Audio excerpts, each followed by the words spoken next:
મારું નામ જોશનાબેન પટેલ।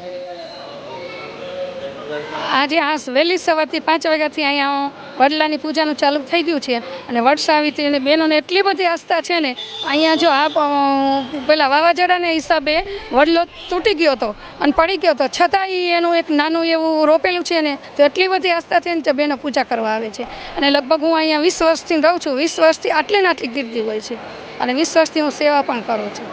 અને બેન હા, વડ સાવિત્રીનું મહત્વ એટલે કે જે પતિના લાંબા આયુષ્ય માટે જેમ સાવિત્રી સત્યવાનને પોતે યમરાજાના પંજામાંથી છોડાવેલો એ ત્યારથી ના વડ સાવિત્રી વ્રત ચાલ્યું આવે છે અને એના હિસાબે બધી બહેનો નાનેથી લઈને મોટી જે લગભગ 60થી ઉપરની બહેનો હશે ને એ પણ આ વડ સાવિત્રી વ્રતનું વ્રત કરે છે, પૂજન કરે છે।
સપના સ્નેહલ પટેલ।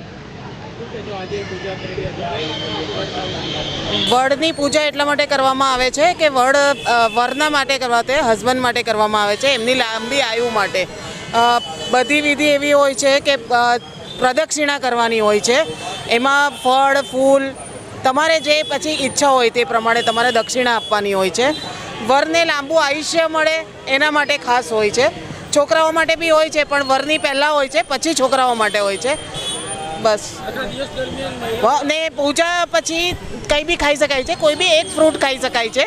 આખા દિવસમાં કંઈ જ ખાવાનું હોતું નથી, એના માટે ખાલી ફ્રૂટ ખાઈ શકાય, બીજું કંઈ નહીં। તે બી કોઈ બી એક જ ફ્રૂટ, બધા ફ્રૂટ નહીં ખાઈ શકાય।